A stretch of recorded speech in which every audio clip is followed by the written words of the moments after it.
नमस्कार, आप देख रहे हैं नेक्स्ट नाइन स्पिरिचुअल और मैं हूं आपके साथ प्रीति भारद्वाज।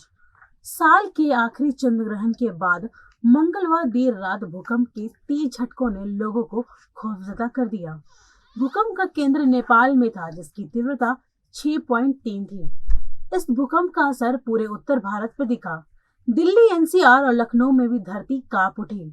घरों में आराम से सो रहे लोगों के बिस्तर और पंखे हिलने लगे और वो उठकर घरों से बाहर निकल आए। लेकिन क्या भूकंप, तूफान और अन्य प्राकृतिक आपदाओं का ग्रहण से कोई कनेक्शन होता है? आइए आपको बताते हैं। ज्योतिष्य की माने तो चंद्र ग्रहण का सीधा संबंध भूकंप जैसी प्राकृतिक आपदा से होता है। ग्रहण को ज्योतिष्य में अशुभ और हानिकारक प्रभाव वाला माना गया है। साल 2018 में 31 जनवरी को चंद्र ग्रहण लगने से पहले दिल्ली, एनसीआर, पाकिस्तान और कजाकिस्तान में भूकंप के झटके महसूस किए गए थे। इस भूकंप की तीव्रता 6.1 थी। वैज्ञानिक और खगोल शास्त्री चंद्र ग्रहण और भूकंप में किसी भी तरह के सीधे संबंध को नकारते रहे हैं, लेकिन भारतीय ज्योतिष हमेशा से चंद्र ग्रहण और प्राकृतिक आपदाओं, खास तौर से भूकंप, सुनामी और बाढ़ को लेकर भविष्यवाणी करता आया है। कई दफा यह सटीक और सच साबित हुई। आज भी कुछ ऐसा ही हुआ। चंद्र ग्रहण पूर्ण होने के कुछ ही घंटों बाद धरती का कांपने का सिलसिला शुरू हो गया। प्राचीन ग्रंथज्ञ वराह मिहिर की वृत्त संहिता के मुताबिक भूकंप आने से कुछ कारण होते हैं, जिसके हमें संकेत मिलते हैं। इन्हीं में से एक है ग्रहण योग। जब सूर्य और चंद्रमा के बीच धरती आ जाती है तो चंद्र ग्रहण लगता है, और जब सूर्य और पृथ्वी के बीच चंद्रमा आ जाता है तो सूर्य ग्रहण होता है। जब भी कोई ग्रहण पड़ता है या आने वाला होता है तो उसके 40 दिन पहले या फिर 40 दिन बाद, यानी 80 दिन के बीच में भूकंप कभी भी आ सकता है। कई बार यह अवधि और भी कम होती है। 15 दिन पहले या फिर 15 दिन बाद भी भूकंप आ जाता है। विज्ञान कहता है कि भूकंप टेक्टोनिक प्लेट्स के आपस में टकराने के कारण आते हैं और फिर उसी से सुनामी का जन्म होता है।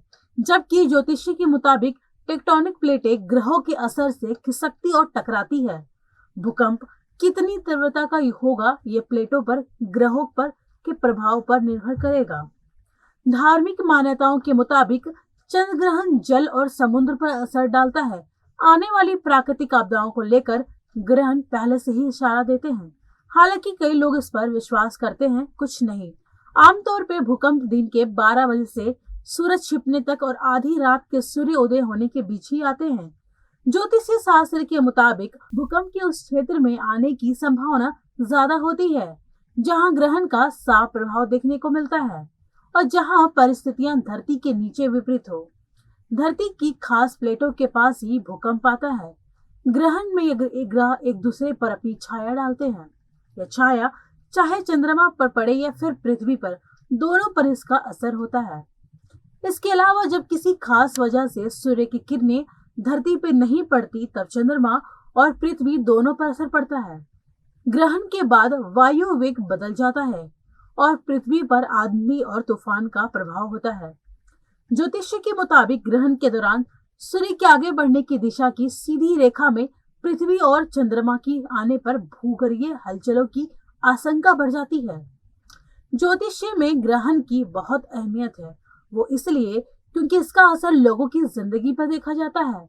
जब चंद्रमा धरती के सबसे नजदीक आता है तो ग्रेविटी का सबसे ज्यादा असर पड़ता है। इसी वजह से पूर्णिमा के दिन समुद्र में सबसे ज्यादा ज्वार आते हैं और ग्रहण का प्रभाव और बढ़ जाता है। ग्रेविटी के घटने और बढ़ने की वजह से ही भूकंप आते हैं। ऐसे ही तमाम जानकारियों के लिए देखते रहिए नेक्स्ट स्पिरिचुअल। नमस्कार।